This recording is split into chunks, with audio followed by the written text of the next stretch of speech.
Cuenta, señor secretario. Señor presidente, se han recibido en esta secretaría los siguientes documentos. Un oficio del director nacional del SENAGIOMIN, mediante el cual responde oficio enviado por esta comisión, en el que se solicitaba información relacionada con incidentes suscitados en la faena minera Atacama-Cosán. Asimismo, una solicitud de audiencia al señor José Hofer, analista de Benchmark Mineral Intelligence, una consultora especializada en los mercados de materias primas para la fabricación de baterías de litio, con el fin de exponer en detalle su visión acerca del mercado litio. Y por último, una comunicación de la Coordinadora en Defensa de los Glaciares, mediante la cual remite diversos documentos que dicen relación con la indicación presentada por el Ejecutivo al proyecto de ley sobre protección de glaciares. El documento su adjunto fue remitido el día de hoy en sus correos electrónicos. Ya, sobre la punto 2, que es solicitó audiencia en definitiva. Sí. ¿Habría acuerdo de invitar al señor José Hofer, analista de Benchmark Mineral Intelligence, consultora especializada en mercado de materias primas, por el tema del litio? ¿Habría acuerdo en invitarlo y se mandata a la Secretaría para que termine cuando? Aprobado. ¿Y los otros documentos estos han sido ya entregados respectivos a los senadores?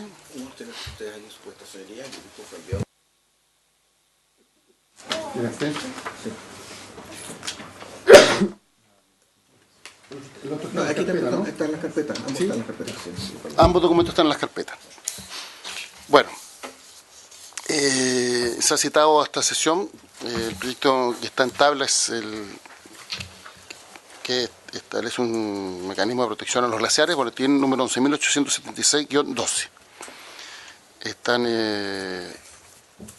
presentes el ministro de Minería, el subsecretario, el abogado asesor Felipe Curia, el jefe de gabinete del ministro, señor Javier Kopman,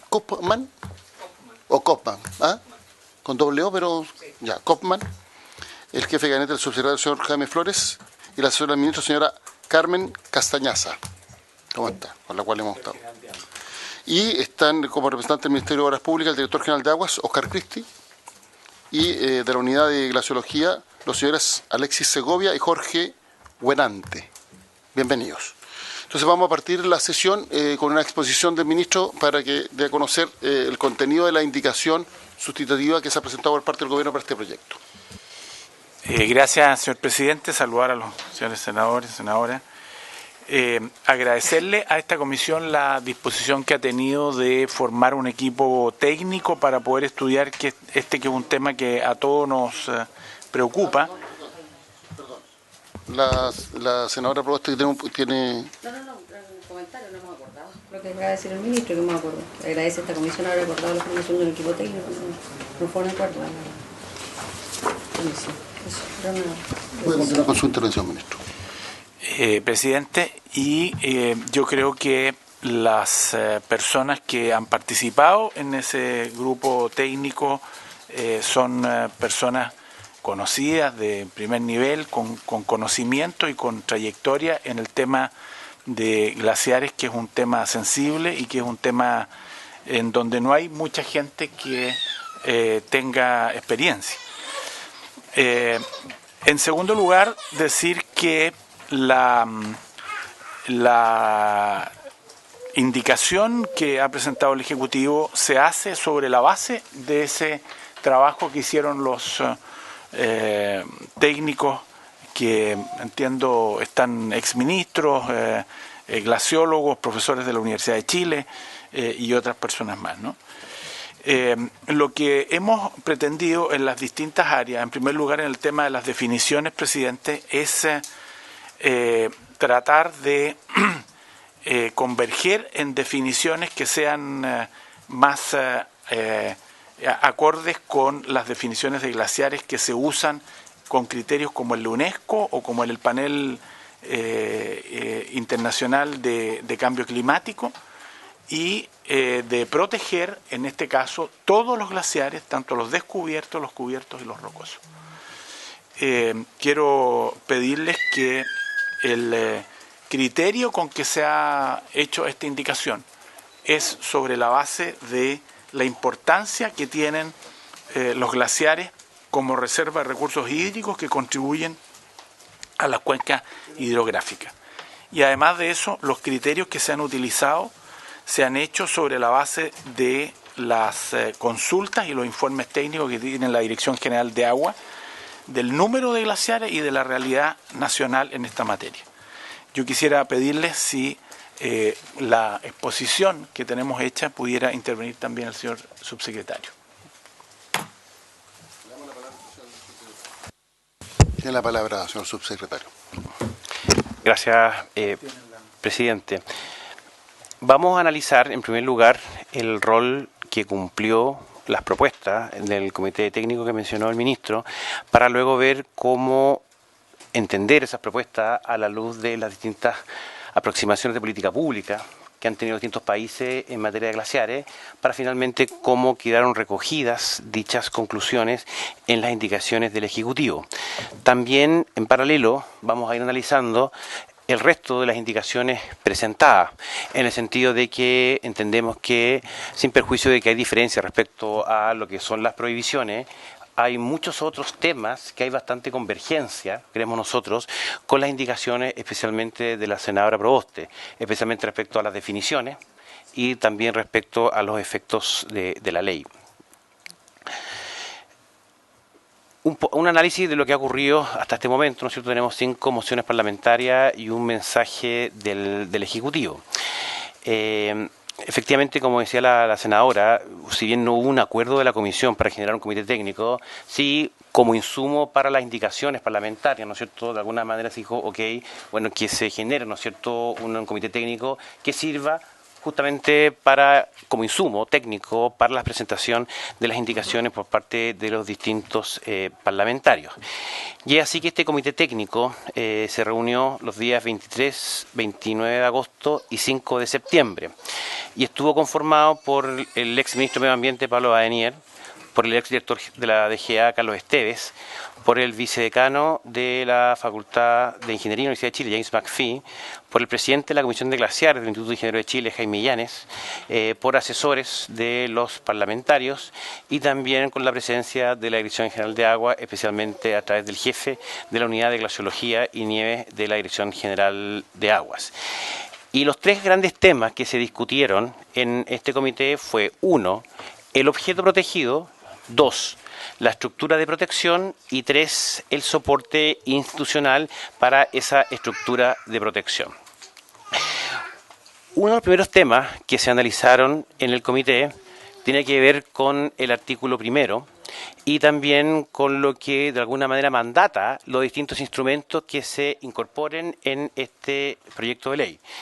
Y de los temas que se acordaron fue justamente seguir las definiciones de la ley 19.300 incorporadas en el artículo 2 de la ley, especialmente en cuanto a los conceptos de conservar y preservar.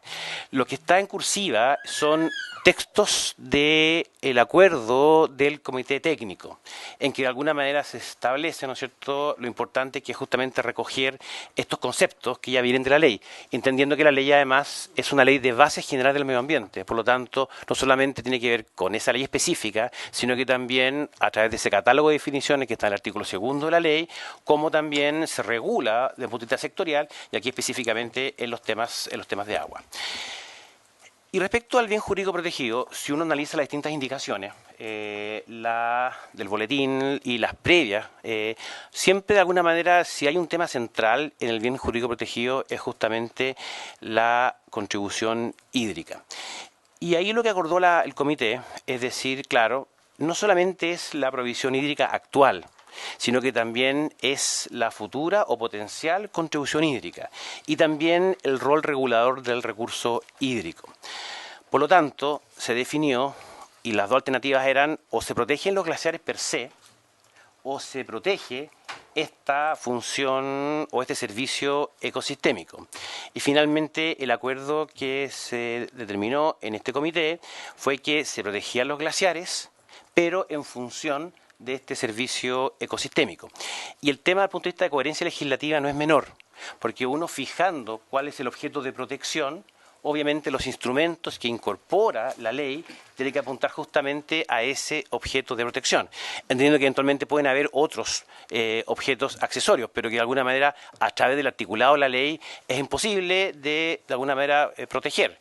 por ejemplo, en temas de, no sé, espiritualidad, ¿no es cierto?, u otros conceptos que quizá a través de otros mecanismos, ella u otro, ¿no es cierto?, puedan de alguna manera protegerse. Por lo tanto, la postura del comité fue centrarse en los temas de contribución hídrica, pero no solamente la actual, sino que también la potencial y futura, y todo lo que significa, ojo, el rol regulador, que tiene que ver con la discusión del entorno, con la discusión del permafrost y con la descripción del entorno periglacial. Respecto a los conceptos de permafrost y ambiente periglacial, hubo bastante acuerdo en el comité técnico de que efectivamente son temáticas que deben ser incorporadas, pero no en una forma sin tener claridad respecto a lo que se está protegiendo a través de esos conceptos. Y ahí más adelante voy a mencionar cómo esto se incorpora en las indicaciones, transformando los conceptos de permafrost y ambiente periglacial bajo la lógica del entorno glacial y la definición de entorno. Y vamos a decir justamente cómo, de alguna manera, a través de un instrumento específico, se protege ese entorno, pero con la finalidad última de proteger al glaciar. Es cómo yo protejo indirectamente al glaciar, protegiendo directamente al entorno. Ahora, si uno analiza lo que fue la indicación sustitutiva del gobierno anterior, el tema más relevante que se discutió en esa discusión fue esta definición de reserva estratégica hídrica respecto a ciertos glaciares, que era una competencia que tenía o se le iba a otorgar a la Dirección General de Agua. Y ahí básicamente era decir, ok, respecto a aquellos glaciares que la DGA dijera, ¿no es cierto?, que son importantes desde el punto de vista hídrico, bueno, se gatillaban una serie de restricciones específicas que tenía que ver con la destrucción del glaciar, con la remoción, etcétera. Y bueno, ha pasado un poquito de tiempo desde esa discusión y lo que se dio en el comité técnico fue una discusión un poco distinta, en el sentido de que, en realidad, más que en ese sentido proteger a los glaciares blancos o descubiertos, que tenía una contribución hídrica actual importante y que poco uno podría pensar, ¿no es cierto?, que era la lógica de estos glaciares estratégicos en cuanto a reserva hídrica, el tema evolucionó a entender también que los glaciares cubiertos también tenían un valor muy importante en cuanto a su contribución hídrica. No actual, pero sí potencial en el tiempo y dosificada en el tiempo. Lo que también el comité técnico relevó, en el sentido de que también ese tipo de glaciares, ¿no es cierto?, merecían una protección tal como se establece la protección para los glaciares descubiertos o blancos.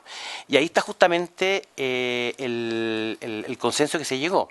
Porque dice, en esta línea el comité logró arribar a consenso, avanzando hacia una lógica de protección de glaciares, basados en el valor de estos como proveedor y regulador hídrico, en cuanto a sus servicios ecosistémicos.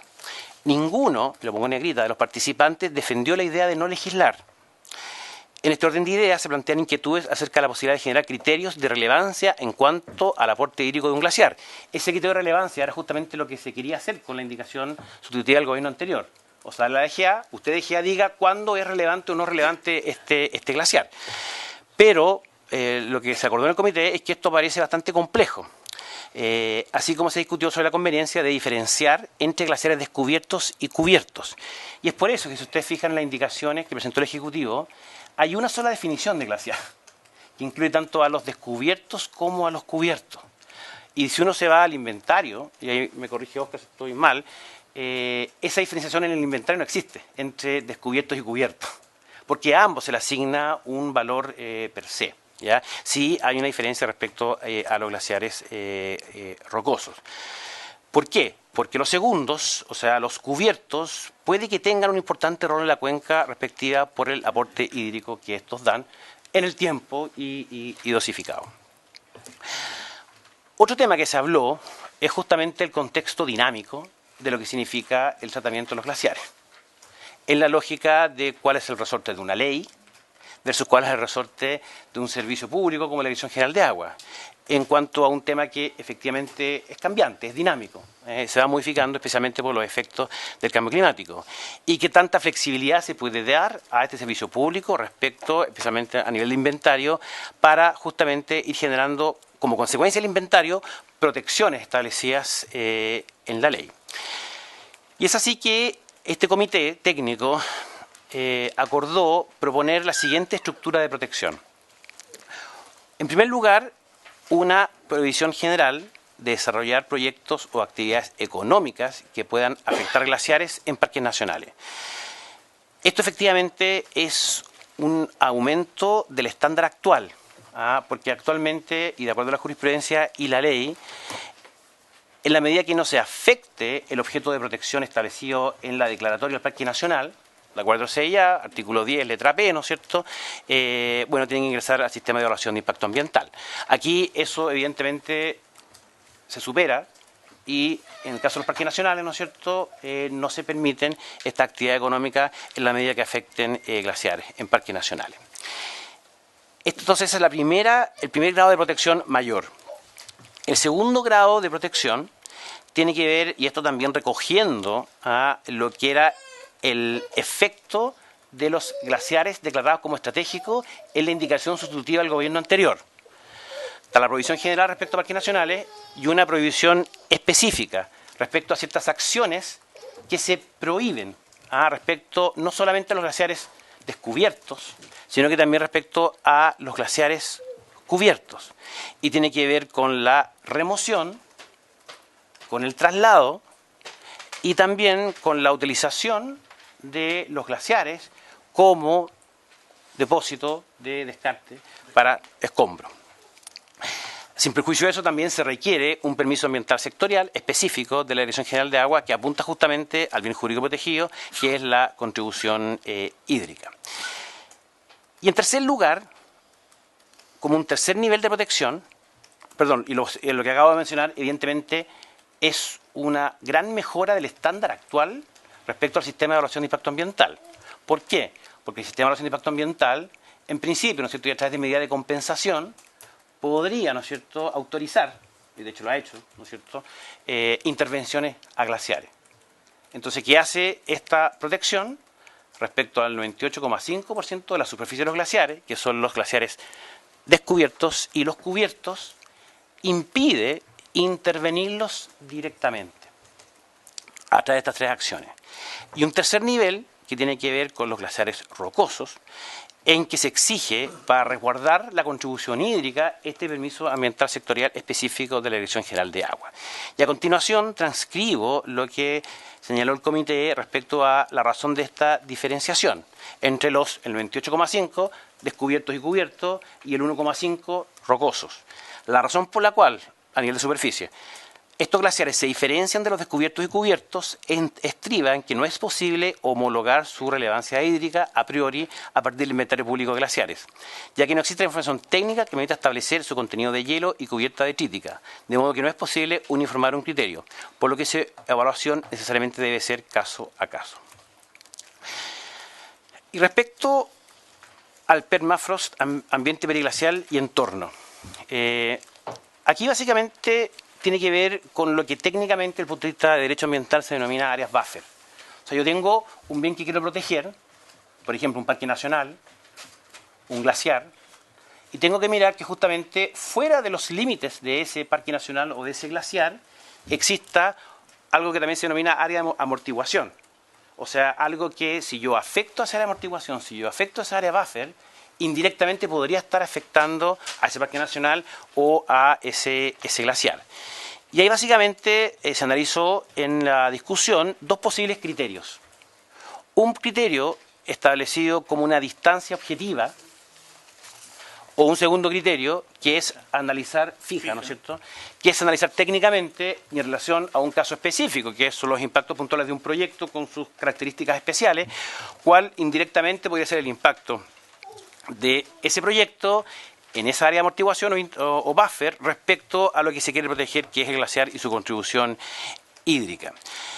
Porque el primer criterio nos puede llevar a ciertos absurdos de que quizás un proyecto que esté ubicado más allá de la distancia que esté fijada en la ley, por circunstancias geográficas o las características propias del proyecto, pueda efectivamente afectar el glaciar indirectamente a través de sus efectos en esta área buffer. Por lo tanto, técnicamente, y después lo voy a señalar en la indicación, y esto ya es una propuesta del Ejecutivo, ¿no es cierto?, porque básicamente lo que hizo el comité fue a decir que hay dos opciones, fue más bien hacer el análisis técnico del CIA, pero subiendo el estándar en cuanto a lo que significa impactos significativos en relación a ese entorno, área buffer o área de amortiguación, utilizando para todo efecto literal D del artículo 11 de la ley 19.300. Entonces, y pasemos ahora a las indicaciones. Y aquí esta lámina es bien importante porque yo entenderé en una sola lámina la aproximación de política pública a esta discusión. Básicamente nosotros redactamos las indicaciones en base a las conclusiones del comité técnico y también en base, y esto gracias a las intervenciones del exministro Pablo Badenier y del ex DGA Carlos Esteves, de lo que fue la discusión de la indicación sustitutiva del gobierno anterior. Y básicamente tenemos dos aproximaciones de política pública frente a la protección de glaciares. Y una derivada, que es un modelo híbrido que toma ambos elementos. Una primera aproximación apunta a la protección de glaciares, y que es el mecanismo que utiliza, por ejemplo, la ley argentina de la protección de glaciares y el boletín que estamos analizando, a través de espacios protegidos. O sea, yo lo que protejo básicamente es un espacio determinado geográficamente, sea a través de un inventario, de una declaratoria, un parque nacional, etc. Y evidentemente, claro, eso se genera a través de un mecanismo de prohibición. O sea, en ese espacio se prohíben determinadas actividades económicas. Una segunda aproximación de política pública es a través de instrumentos de gestión ambiental, que mejoren el estándar actual, por ejemplo, ¿no es cierto?, pero que apunten al bien jurídico protegido. O sea, si el bien jurídico protegido es contribución hídrica, bueno, ¿cómo hacer justamente para que esa contribución hídrica, que es lo que yo busco proteger, no se vea menoscabado? Y un tercer modelo, que es más bien un modelo híbrido, o sea, que toma elementos de la lógica de los espacios protegidos, pero también toma elementos de los instrumentos de gestión ambiental, mejorados. Y eso es justamente lo que se propone en las indicaciones del Ejecutivo. Y que es también el modelo canadiense. El modelo canadiense, ellos han generado parques nacionales glaciares específicos, que es la lógica del espacio protegido. De hecho, hay uno justamente entre Montana y Canadá, ¿no es cierto?, y han generado ese mecanismo. Pero también, y para el resto de los lugares que no son esas áreas protegidas, se establecen los instrumentos propios de evaluación ambiental de proyectos caso a caso. Ahora, ¿cuáles son los principales problemas desde la perspectiva de esta aproximación a la protección de glaciares a través de espacios protegidos? Que efectivamente, para hacer esa protección, se requiere determinar cuál es ese espacio protegido. No puede haber ambigüedad respecto a la determinación de ese espacio protegido. Y claro, ahí justamente, y respecto al boletín presentado, se nos genera un problema respecto especialmente al entorno periglacial, y respecto, que no está definido, y respecto también al permafrost. Bueno, ¿qué es exactamente el lugar que se está protegiendo? Si esa es la técnica legislativa que se está utilizando, que es la del espacio protegido. También el dinamismo. O sea, si los glaciares están cambiando, se están derritiendo por efecto del cambio climático, bueno, el espacio protegido queda o sigue siendo espacio protegido, sin perjuicio de lo que ocurra con el glaciar. Obviamente ese dinamismo, ¿cierto?, es mucho más propio de los instrumentos de gestión ambiental que puede ir analizando en el tiempo y actualizándose, como por ejemplo puede ser un inventario de glaciares, ¿no es cierto?, lo que pasa con los glaciares y su nivel de protección. Y también se nos genera un problema del espacio protegido respecto al área buffer. Evidentemente, en el boletín, la idea de la área buffer se trata a través de las definiciones de permafrost y de entorno periglacial. Pero efectivamente, como no hay análisis caso a caso, esa protección se da a nivel de espacio, no a nivel de un proyecto específico, cuánto puede afectar el entorno y así indirectamente afectar al glaciar. Ni de la actividad que se realiza. Ni de la actividad que se realiza. Porque hay distintas actividades, distintos tipos de emisiones, ¿no es cierto?, distintos tipos de impacto respecto a esas emisiones. Y eso es a favor o en contra, en lo que explicaba recién respecto a las distancias mínimas. Porque puede ser que yo esté más allá de la distancia que se establezca y efectivamente igual, por circunstancias geográficas, temas de la pluma, ¿no es cierto?, o atmosférica, puede generarse algún impacto en el glaciar. Entonces, el modelo que nosotros quisimos adoptar como estructura de protección y siguiendo los criterios del comité técnico fue más bien un modelo híbrido, que toma la idea de los espacios respecto a los parques nacionales y en la lógica de la definición de parques nacionales. No solamente la actual ley, sino que también el proyecto de ley de biodiversidad y áreas protegidas, que apunta a la preservación. ¿ya? La preservación, básicamente, ¿no es cierto?, es el espacio que se protege, sin perjuicio de lo que hablábamos recién respecto al CIA, y al final lo que se garantiza es el bien jurídico, el bien jurídico protegido declarado en la declaratoria de Parque Nacional. Y en segundo lugar, ¿y por qué es híbrido? Porque a esa lógica de espacio le agregamos la lógica de los instrumentos. Y aquí es bien interesante el análisis que hizo la Biblioteca del Congreso. Ellos generaron un documento respecto a cuál es el tratamiento internacional de la protección de glaciares en distintas legislaciones. Básicamente es la situación de Canadá, la situación de Argentina, la situación de Chile. Y también de Estados Unidos, por este Parque Nacional que mencionábamos. Y ahí, claro, hay varios instrumentos de gestión ambiental. Uno siempre piensa en el sistema de evaluación de impacto ambiental, pero los instrumentos de gestión ambiental es cualquier mecanismo que justamente apunta a la internalización de externalidades ambientales negativas. Eso es la definición de instrumento de gestión ambiental. Y claro, el caso de la legislación argentina, se establece a nivel legal un inventario público de glaciares. También en el caso del boletín de la indicación sustitutiva del gobierno anterior, que se sube a rango legal el inventario público de glaciares, donde está el catastro de la Dirección General de Agua. Y evidentemente ese es un primer y gran instrumento de gestión ambiental, porque da obviamente un rayado de la cancha de lo que se defina y se incorpora ahí, bajo qué mecanismo, y las consecuencias o efectos de lo que significa incorporar glaciares, ¿no es cierto?, al inventario. En segundo lugar, un sistema de evaluación de impacto ambiental fortalecido. ¿Y por qué digo fortalecido?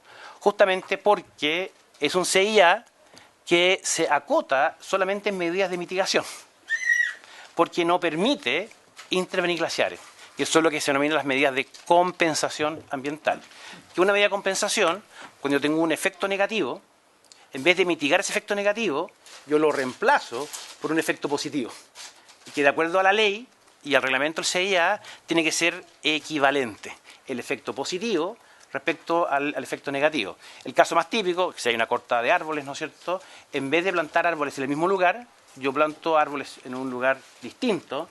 Eso, claro, es una medida de compensación ambiental desde el punto de vista de nuestra legislación. Entonces, justamente este CIA fortalecido, mejorado, apunta a, respecto a estas tres acciones, remoción, traslado y depósito de escombros, descarte, bueno, prohibirlas para efecto del sistema de evaluación de impacto ambiental. No hay excepciones para ninguna de las tres. El tercer instrumento de gestión ambiental es el tratamiento de lo que ya he explicado de las áreas buffer. O sea, subir el estándar actual, que está indirectamente contemplado en el literal D del artículo 11 de la Ley 1300, pero con una redacción que es bastante liviana, por así decirlo, porque habla de susceptibilidad a la afectación. Y que de alguna manera, lo que ha sido un poco el CIA, ¿no es cierto?, nunca, creo yo, se ha señalado claramente qué significa, porque, perdón, literal D son las circunstancias para que un proyecto ingrese a través de un estudio de impacto ambiental.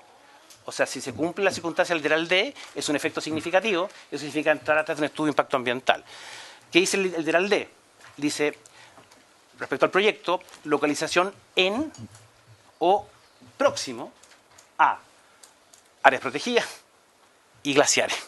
Entonces, cuando hablo de localización próxima, lo que estamos haciendo con una definición de entorno que estamos incorporando en las indicaciones y con una articulación respecto a este artículo es justamente a ese sector fuera de lo que se está protegiendo, en este caso de glaciares, darle un efecto de impacto significativo para que nunca exista un impacto en los glaciares afectando el entorno del glaciar. Y además esto, porque en la ley 1300 esto se establece únicamente respecto a glaciares. Y recordemos que la indicación de la definición de glaciares incluye a los descubiertos y a los cubiertos, el 98,5%. Entonces nosotros en la indicación, por lo tanto, quedan fuera los glaciares rocosos. Lo que hicimos en la indicación es este mismo efecto que le estamos atribuyendo respecto a los descubiertos y cubiertos, respecto al entorno, también lo estamos llevando a los glaciares rocosos, que tampoco pueden ser afectados como rocosos en cuanto a su contribución hídrica por afectación de su entorno como área buffer. Y el cuarto instrumento de gestión ambiental que se incorpora en estas indicaciones también viene de la indicación sustitutiva del gobierno anterior, pero mejorada. tiene que ver con un permiso ambiental sectorial específico que tiene que otorgar la Dirección General de Agua y en que la DGA solicita al titular, y esta fue otra discusión que se dio en el comité, que tiene que ver con los temas de información. Bueno, toda la información justamente para establecer y resguardar el bien jurídico protegido, que es la contribución hídrica, tanto actual como potencial. Y también aquí incorporamos un tema que surgió y que lo señaló explícitamente el Instituto de Ingenieros, que tiene que ver con todos los temas de riesgo respecto a los glaciares. En el sentido de que si eventualmente haya que hacer una intervención de glaciares, porque puede haber un riesgo a la población, también incorporar las lógica o el análisis de la mecánica de suelo respecto al tema de glaciares en este permiso ambiental especial de la Dirección General de Agua. Entonces, esta lámina acá es bien importante porque es una especie como de resumen desde el punto de vista de las políticas públicas del contenido y la aproximación de las indicaciones y también de dónde vienen, ¿no es cierto?, estas propuestas y en este modelo híbrido que estamos presentando. ¿Quieres volver al anterior? ¿Puedo sacar la foto? Ahí está. Entonces, ¿cómo ya vimos lo que fue los aportes del Comité Técnico y las conclusiones? Vimos cuál es el enfoque de política pública de las indicaciones presentadas por el Ejecutivo y ahora vamos a analizar los distintos artículos en que justamente se recogen las conclusiones del Comité Técnico y esta aproximación que les mencionaba en la lámina anterior. Artículo primero, establecemos, ¿no es cierto?, la razón por la cual se establece esta ley. Y este artículo, que muchas veces uno puede decir en muchos proyectos de ley que no es tan importante cuando sale el objeto, es un medio genérico, en este caso puntual es bien relevante, porque obviamente todos los mecanismos que estén establecidos en la ley tienen que apuntar al cumplimiento de este bien jurídico protegido. Y apunta justamente, ¿no es cierto?, a entender la importancia de la protección de los glaciares per se en el territorio nacional, con el propósito de conservar sus servicios ecosistémicos en cuanto a reservas de recursos hídricos. En el artículo segundo se establecen las definiciones. Ahí quizá le paso la palabra a Óscar para que nos cuente un poquito, porque esto fue un tema que se trató con un aporte muy importante desde la Dirección General de Agua. Y evidentemente hay una serie de conceptos que vienen de la literatura internacional. Está el informe del panel de cambio climático, están los temas de la UNESCO y de la IPA, pero que también tienen una connotación operativa también del punto de vista de la Dirección General de Agua. O sea, son dos grandes elementos científicos de la literatura internacional, pero también cómo operativizar esas definiciones, ¿no es cierto?, para efectos del trabajo que lleva adelante la Dirección General de Agua.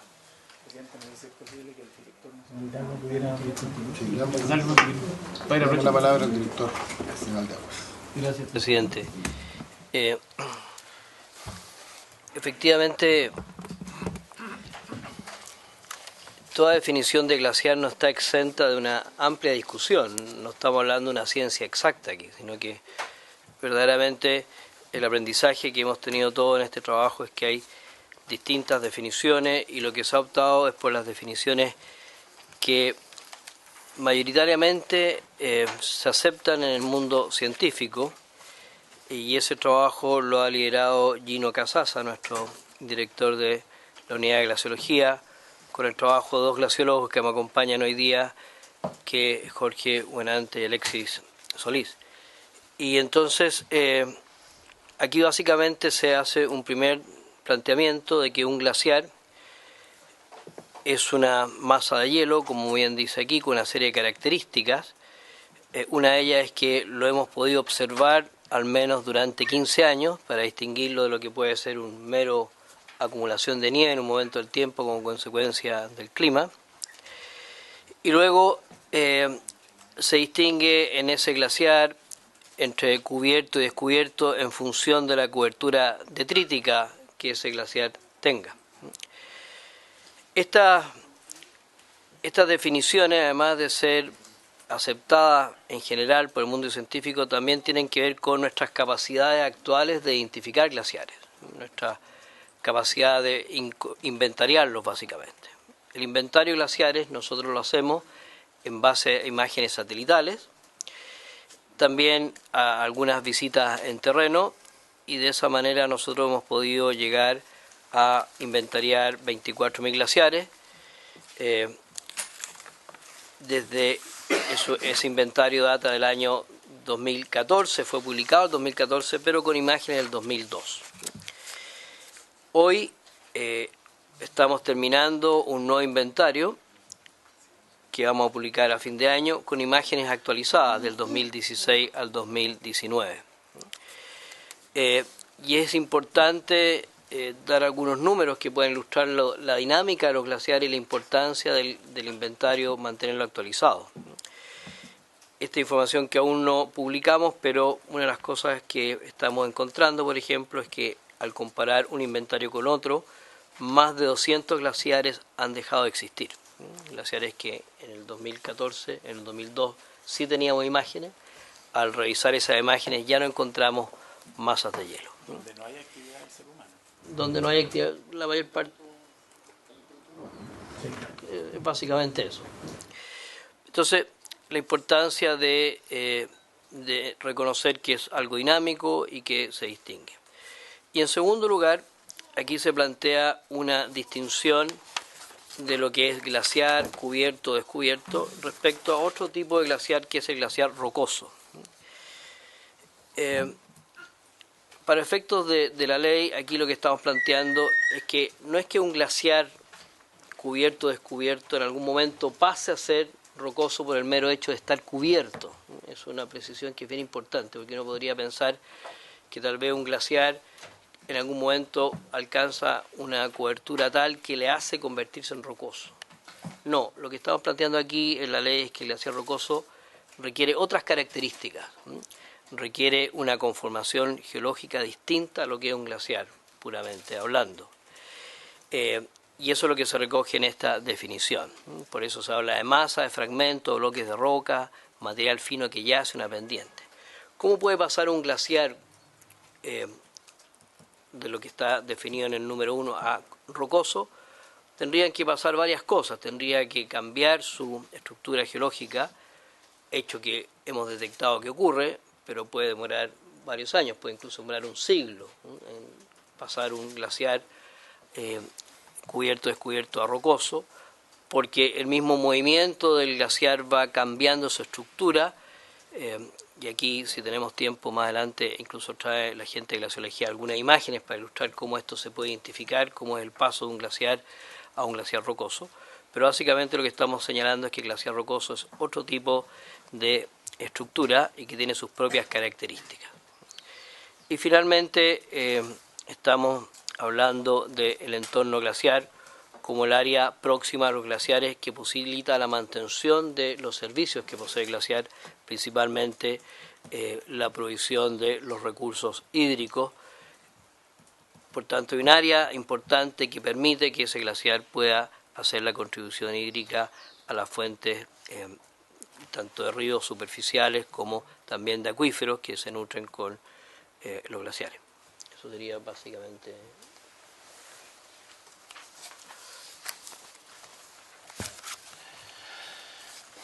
Entonces, como después del objeto y de las definiciones, y en forma bastante consecuencial, bueno, comienzan a aparecer en las indicaciones los distintos instrumentos de gestión ambiental. Y aquí también es bien importante decir que, claro, el inventario público de glaciares, bueno, se mejora porque es subirlo a un rango legal. Y esto no solamente está en la indicación sustituir al gobierno anterior, sino que también está en las indicaciones de la senadora Proboste, que también le sube el rango legal a lo que es el inventario público de glaciares. Y también se establece un reglamento con un plazo, ¿no es cierto?, para dictar las normas necesarias para el procedimiento de catastro y clasificación, así como también para la actualización, modificación y funcionamiento de este inventario. Y ahora nos vamos, a partir del artículo 4 y 5, a lo que son las distintas categorías de protección. Ustedes recordarán que mencionamos que las categorías de protección eran tres: la que tenía que ver con los parques nacionales, la lógica de la preservación, la que tenía que ver con los glaciares cubiertos y descubiertos, lo que son estas restricciones específicas, prohibiciones específicas, y también lo que significa la protección a los glaciares rocosos. En el caso de los parques nacionales, ¿no es cierto?, y subiendo el estándar actual de la ley, existe esta prohibición absoluta, ¿no es cierto?, de proyectos que puedan afectar glaciares en reservas de regiones vírgenes, que lo pusimos porque está en el SNAP, ¿no es cierto?, pero no hay ninguna en Chile, y parques nacionales. Esto permite, aquí pensemos que puede ser cualquier glaciar que esté en un parque nacional, a una cobertura a nivel de superficie de glaciares del 83,66% de la superficie de los glaciares. La segunda categoría de protección, que ya está en el artículo 5º, tiene que ver justamente con, además de la protección que se da a todos los glaciares a través de los parques nacionales, una prohibición de intervenir glaciares, tanto cubiertos como descubiertos, en cuanto a su remoción, traslado y cubrimiento con material de desmonte y o escombros. Con esta protección subimos y sumando lo que es la protección a través de parques nacionales, al 98,5% de la superficie de los glaciares en cuanto a protección. Y aquí también no solamente hay una mejora respecto al estándar actual legal, sino que también hay una mejora importante respecto al estándar que establecía la indicación sustitutiva del gobierno anterior.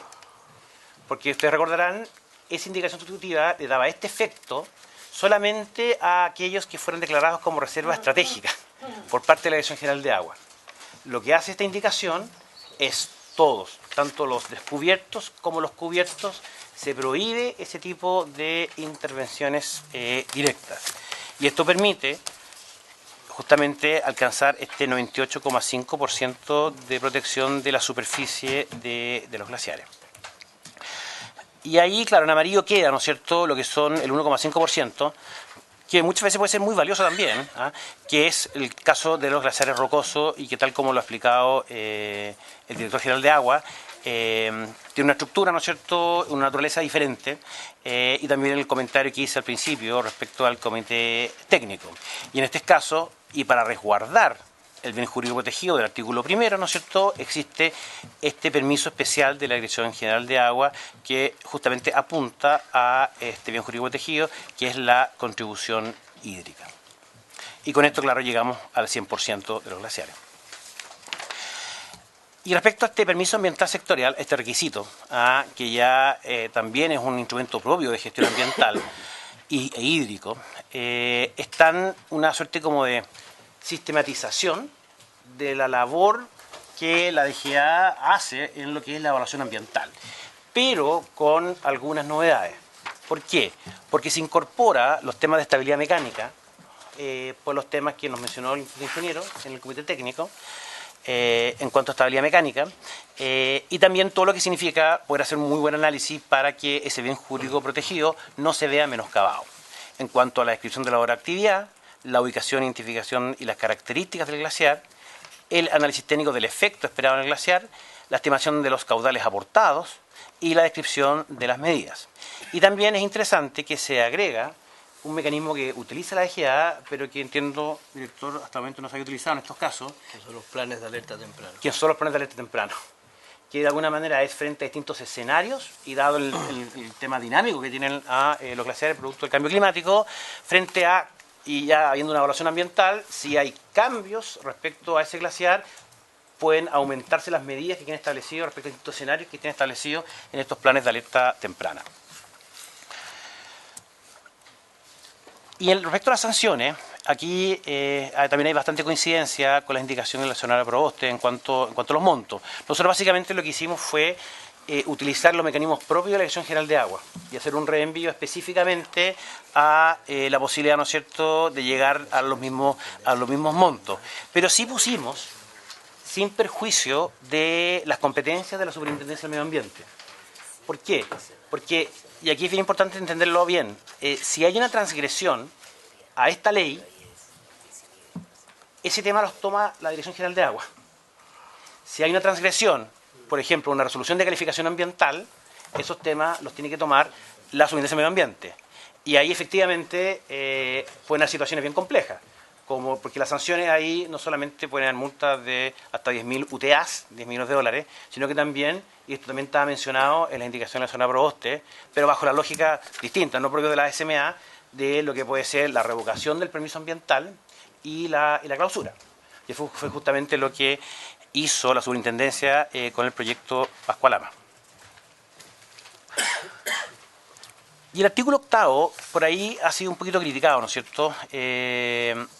Porque se menciona la palabra desafectar, ¿ya? Y hay una carta de Salarraín, ¿no es cierto?, que criticaba este concepto. En realidad, más que desafectar, ¿no es cierto?, apunta esto a la actualización, y si hay que modificar el lenguaje, evidentemente lo vamos a hacer. En que cualquier persona, ¿no es cierto?, si sabe de la existencia de un glaciar, puede ser incorporado a este inventario, cumpliendo los requisitos que tiene que establecer la Dirección General de Agua, ¿no es cierto?, o que pueden estar establecidos en la ley, pero también la situación de entender los glaciares como un tema dinámico, en que ante un cierto nivel de rendimiento, ¿no es cierto?, la misma Dirección General de Agua pueda desafectar. Y aquí, presidente, se produce una cuestión que es bien de discusión de política pública, y yo creo que es interesante de relevar. Porque acá, respecto a lo que uno ponga en la ley y las definiciones de la ley versus el actuar de la autoridad administrativa, puede haber un espacio. De hecho, uno de los temas que siempre ha criticado al senador Girardi respecto a este tipo de proyectos, apunta justamente a, claro, al final, a nivel administrativo, ¿no es cierto?, se pueden tomar decisiones, ¿no es cierto?, de cualquier índole que pueden afectar el bien jurídico protegido, etcétera. Entonces, claro, pero también, si uno lleva toda la definición legal, de alguna manera como que hace una suerte de congelamiento, de cuestiones que son dinámicas y que van cambiando, ¿no es cierto?, que son caso a caso, proyectos, etcétera. Entonces, ¿cómo de alguna manera lograr una cuestión intermedia? En que de alguna manera como que se le fije un buen marco a la Dirección General de Agua para esas decisiones administrativas. Y eso evidentemente pasa por incorporar ese marco dentro de la ley. Pero evidentemente si uno apunta, ¿no es cierto?, a una suerte de desafectación de glaciares vía legal, siguiendo la lógica de la Convención de Washington, claro, desde el punto de vista administrativo es súper complejo, porque significa, obviamente, en el fondo casi imposible, ¿no es cierto?, lograr una desafectación, aunque en la práctica, ¿no es cierto?, ese glaciar ya se haya derretido, ya no exista. Y hay otro tema, y que tiene que ver con la discusión respecto a los temas de retroactividad. En la indicación de la senadora Proboste no se incluye la retroactividad si se incluye en el boletín en análisis. Y esto también fue una contribución del ex ministro de Medio Ambiente, Pablo Badenier, y del ex DGA, Carlos Esteve, en cuanto a una propuesta que ellos hicieron en la indicación sustitutiva del gobierno anterior, en cuanto a tener claridad si las condiciones y las medidas ambientales de las resoluciones de calificación ambiental de proyectos en cuyas áreas de influencia existan glaciares han operado en forma correcta. Y que se estableció en esa indicación, y que nosotros también recogimos en la indicación del Ejecutivo, es que se le exige a la Superintendencia de Medio Ambiente que haga ese análisis de los planes de seguimiento de los proyectos que tengan en su área de influencia glaciares. En cuanto a que si efectivamente las variables ambientales, por ejemplo, en términos de contribución hídrica, han variado respecto a lo que originalmente se modeló, que la misma superintendencia, a través de las comisiones de evaluación, y utilizando el artículo 25.15 de la ley 10.300, puedan revisar esa resolución de calificación ambiental y agregar medidas adicionales a las establecidas en la resolución de calificación ambiental original. Entonces, esto también va a permitir, por así decirlo, actualizar toda la evaluación ambiental respecto a glaciares de permisos ya otorgados. Y esta ya es la última lámina, y aquí con el ministro estuvimos analizando en la mañana, y luego de revisar las distintas indicaciones, bueno, que efectivamente, y sin perjuicio de que, claro, en el boletín en análisis y en las indicaciones de la senadora Proboste, de alguna manera hay aproximaciones de política pública distintas respecto a los temas de prohibiciones, espacio versus espacio, modelo híbrido, más instrumentos de gestión ambiental, pero sí hay posibles convergencias. El bien jurídico protegido. Hay bastante claridad, ¿no es cierto?, que el bien jurídico protegido principal, y respecto al cual se generan efectos en la ley, es la contribución hídrica tanto actual como potencial. Uno puede eventualmente agregar otros bienes jurídicos protegidos, pero son accesorios a lo principal.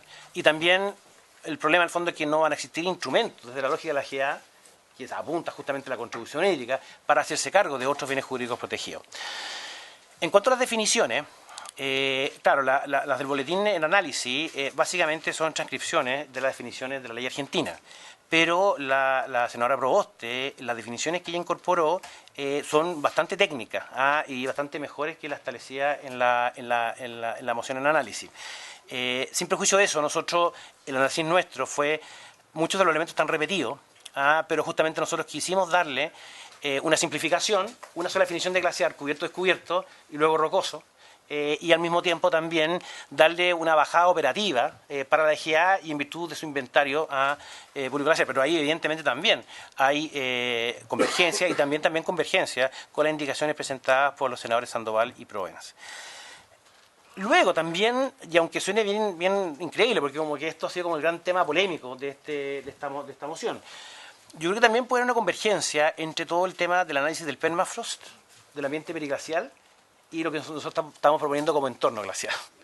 ¿Por qué? Porque al final son tres mecanismos que apuntan a algo muy parecido, que básicamente es cómo no afectar indirectamente a los glaciares, afectando a su entorno.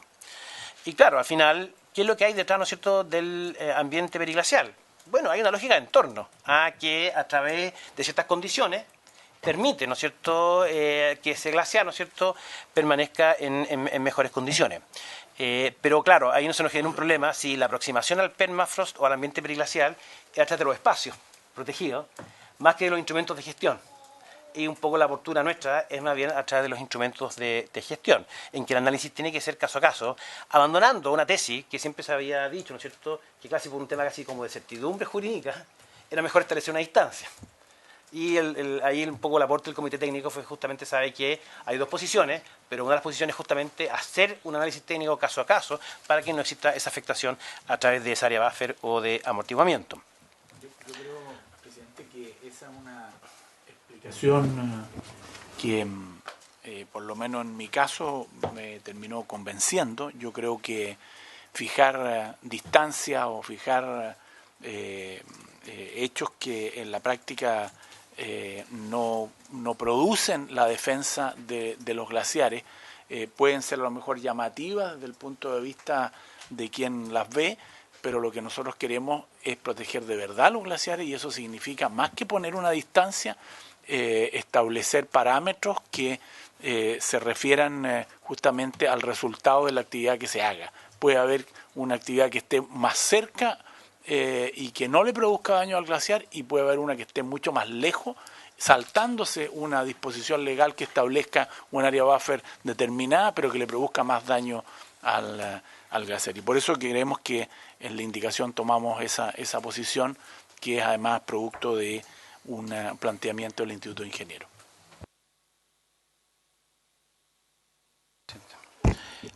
También respecto a la naturaleza jurídica de los glaciares, nosotros no lo incorporamos porque lo hablamos con la Dirección General de Agua y nos señalaron que en realidad no había mayor diferencia entre establecerlo o no establecerlo como bien nacional de uso público. ¿Ya? Claro, exactamente. Ahora, al fondo, efectivamente, eso ya está en las otras indicaciones, ¿no es cierto? Y no hay ningún problema en poder incorporarlo. También respecto a la vigencia y el ámbito de aplicación, claro, nosotros en el objeto de protección hablamos de la territorialidad nacional, que cual es como evidente respecto a las leyes, que está en algunas de las otras indicaciones.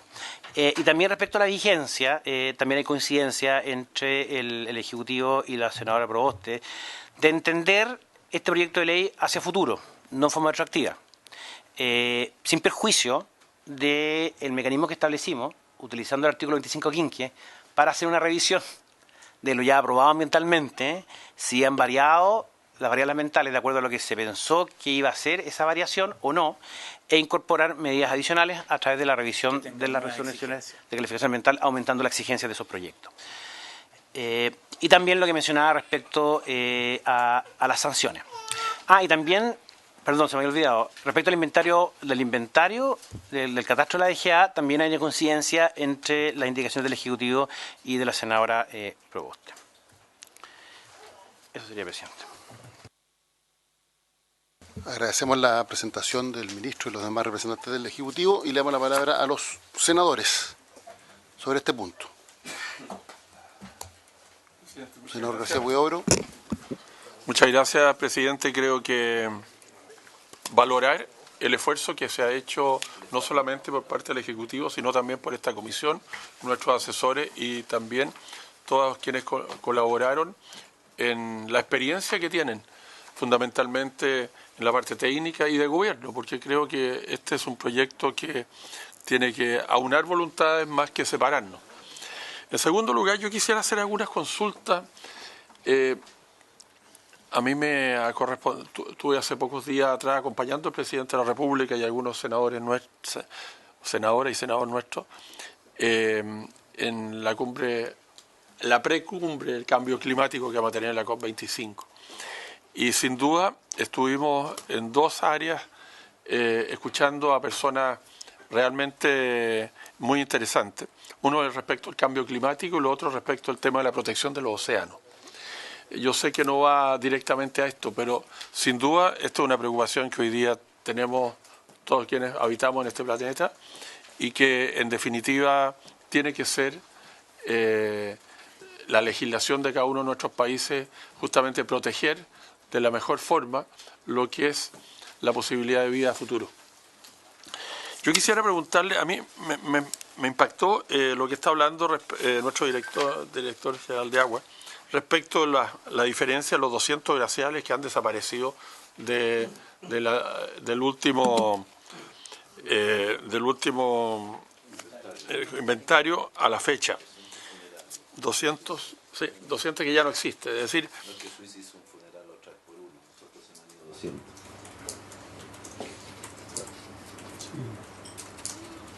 Yo quisiera consultarle porque esto sería interesante si nos pudiera explicar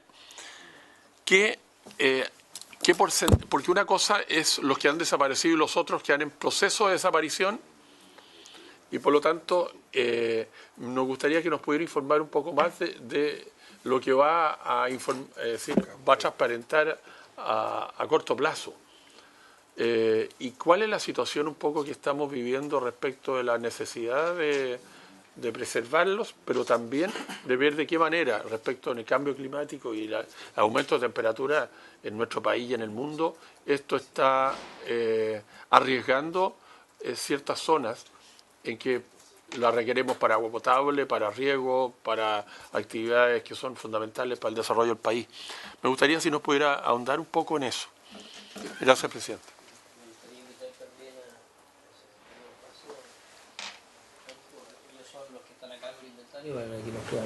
Que pase nomás ahí, invita a apretarse un poquito.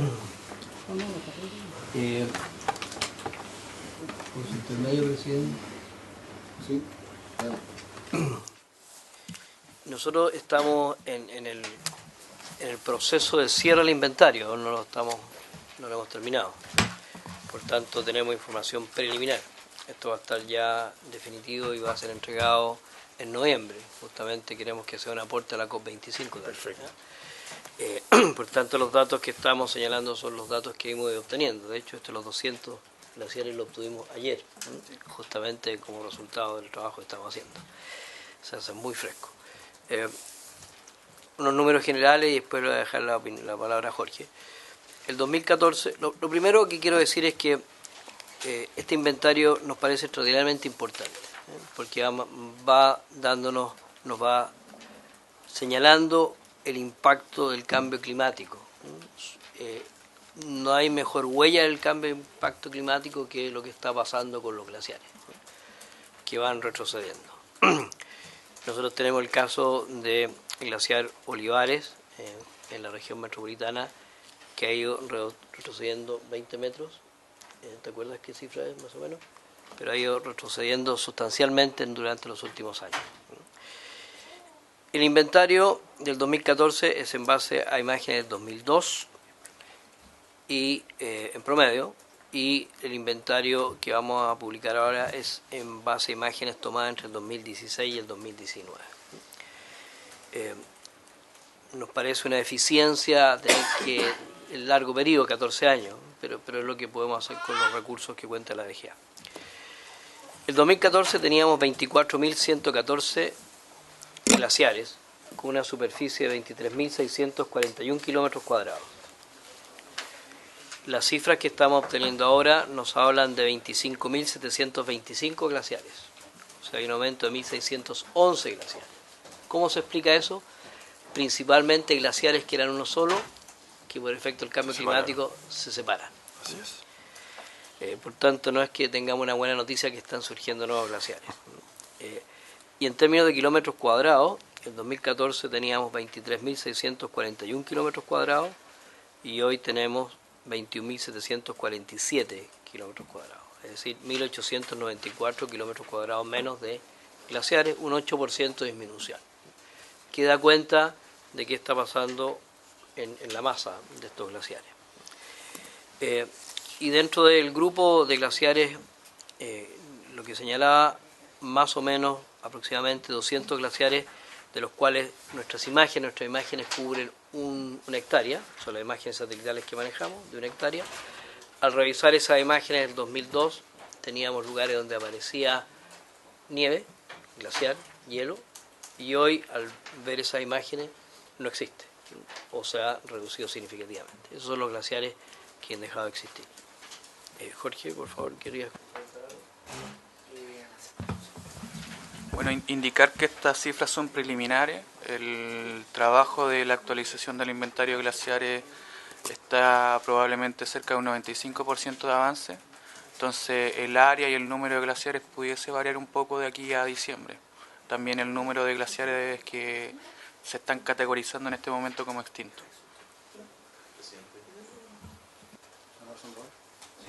Solamente alguna precisión. A mí me parece sin duda un avance respecto de temas conceptuales, ¿no es cierto?, de las áreas que estamos hablando, el reconocimiento, definiciones respecto de lo que son los glaciares propiamente tal, los glaciares blancos, los glaciares cubiertos, ¿verdad?, respecto de los glaciares rocosos. Ahora, hay un par de detalles, ¿no es cierto?, que yo soy de una región donde están además el 55% de los glaciares de todo el país. Y muchos de estos glaciares además están afectados por los procesos estos de retroceso, donde precisamente nosotros, por eso de repente hay una tendencia a entender de que esta ley, ¿verdad?, está porque tenemos detrás al hombre, que hay que realizar una acción de cómo aseguramos la protección de este glaciar. A mí me pasa en la región, tenemos 2 campos de hielo, ¿no es cierto?, que son estos verdaderos termómetros de escala planetaria que decimos nosotros, y en ello vemos los efectos, no de la acción humana, sino que los efectos propiciados por el cambio climático.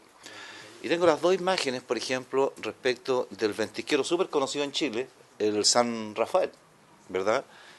Y cómo esto se ha ido reduciendo de estar ocupando prácticamente la mitad del espacio de la laguna de San Rafael, a encontrarse hoy día ya dentro de la cuenca originaria ¿verdad?, del desplazamiento del glaciar.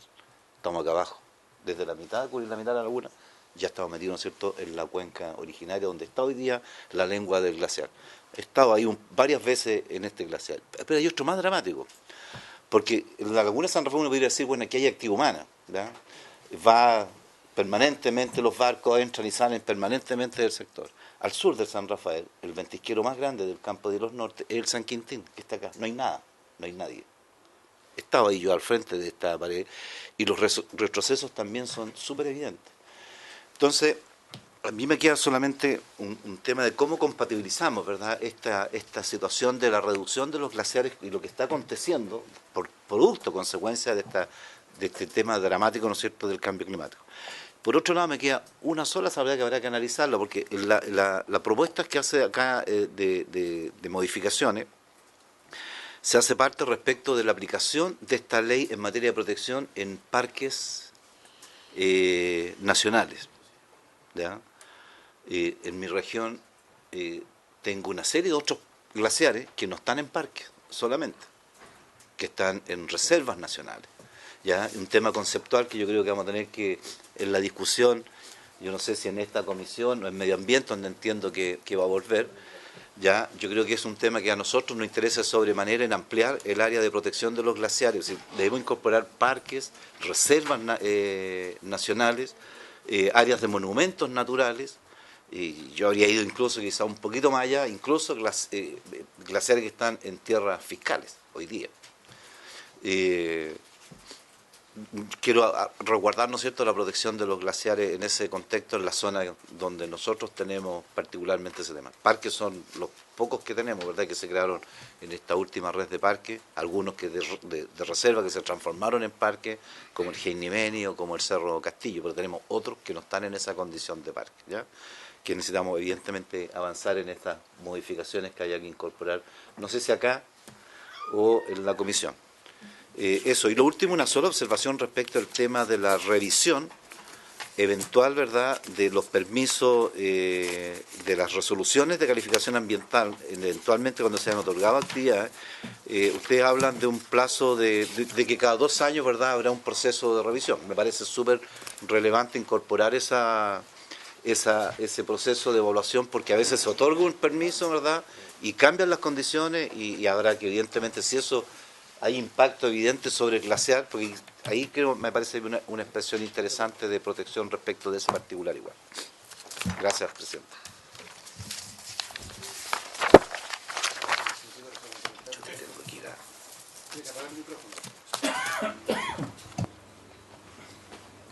Ahí está. Gracias, presidente. Por su intermedio. Claro, le hace que la definición de parques nacionales, ¿no es cierto?, apunta a preservación, que es como la consecuencia que le estamos dando desde el punto de vista de las indicaciones. Si llevamos esto a las reservas nacionales, que claro, que efectivamente se puede hacer, se produce un cambio respecto a la naturaleza propia de las reservas nacionales. Entonces ahí quizá hay un tema que había que redactar en forma distinta o mejorar para hacernos cargo de esa situación. Pero es un poquito el correlato entre preservación y parques nacionales y la otra categoría. Y esto va muy en la línea de la discusión de las categorías que están establecidas en el proyecto de ley del Servicio de Biodiversidad y Áreas Protegidas. Perdón, presidente, sobre ese particular, yo le pediría, ¿no es cierto? Perdón, presidente. Sí, yo le pediría en ese particular, ¿no es cierto?, a la DGA que tiene el inventario, que está actualizando, a lo mejor que pudiéramos definir cuántas de las estructuras glaciares, ¿no es cierto?, están en parque y cuántos hoy día están asociados a reserva. Porque tampoco me parece lógico, ¿no es cierto?, realizar una actividad, no sé, yo mejor preferiría tener la información para ver hasta dónde llega el impacto eventual de esa modificación. Una pequeña respuesta, presidente, por su intermedio. Claro, pero ojo que respecto a los cubiertos y descubiertos sigue efectivamente. Ya, o sea, no hay que perderlo de vista. Efectivamente, así es. Así es. No, para aclarar el punto, lo que yo entendí que en las definiciones originales se hablaba de los parques y reservas, pero acá se habla de territorio nacional. Eso significa que estamos hablando de parques, reservas y estos otros que manifestaba el senador Sandoval.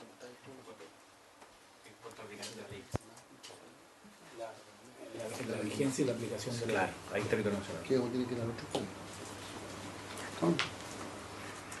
Ya. Bueno, nos quedan 4 minutos, así que vamos a abrir ya el análisis pormenorizado de las indicaciones. El gobierno presentó una indicación sustitutiva, entonces lo primero que tenemos que resolver, o lo que deberíamos resolver al menos hoy día, es si esta indicación se va a votar como un paquete o se va a votar artículo por artículo, para poder incorporar las indicaciones que presentaron los demás senadores. Sobre esto, ministro, usted... Presidente, yo le manifesté esta mañana que el Ejecutivo originalmente había planteado eso, ¿no? Pero entiendo que hay una voluntad de hacer un análisis de todos los temas y por supuesto el Ejecutivo lo que quiere es tomar en cuenta todas las indicaciones que se han presentado y por lo tanto lo que le proponemos es lo siguiente, en virtud de que ya queda poco tiempo en la comisión, vamos a trabajar en, no sé si ustedes cuándo tienen sesión de nuevo, para ver en qué temas, presidente, tenemos unidad de criterio en la indicación del Ejecutivo con las indicaciones presentadas y esa darlas por aprobadas. Y en el resto, buscar en este tiempo que queda algún tipo de acuerdo para, con el objeto de lograr el objetivo final de la protección de los glaciares, permitir que algunas de ellas también, si es que son de iniciativa exclusiva, las podamos nosotros patrocinar y eventualmente también apoyar. Y el resto, bueno, se zanjará por la votación de la comisión. ¿Habría acuerdo, porque yo tengo que recabar la unanimidad de la comisión, que la indicación del Ejecutivo no se vote como un todo, sino que se vote artículo por artículo? ¿Habría unanimidad en la comisión para votarlo de esa manera? Sí. Muy bien. Se aprueba. Y entonces, lo único porque nosotros tenemos un mandato que es bastante acotado, que lo hemos ido prorrogando, porque es permanentemente, porque este proyecto tiene que volver a la Comisión de Medio Ambiente. Entonces, no se puede seguir dilatando el que entremos al análisis de las indicaciones en particular. Eso significa que nosotros deberíamos tener una sesión el próximo miércoles en donde ya deberíamos empezar a votar el articulado, independientemente de los esfuerzos que se hagan para arribar en donde no hay acuerdo, para arribar a una redacción compartida, y si no hay acuerdo, bueno, finalmente se tendrá que votar. Y podríamos incluso en la próxima sesión partir despachando aquello en que hay indicaciones que coinciden tanto de los parlamentarios como en el Ejecutivo o con el texto que se ha aprobado en general. Entonces, con ese acuerdo, quedamos convocados para el próximo miércoles. Muy bien. ¿Ya? Habiéndose cumplido el objeto de la sesión, se levanta.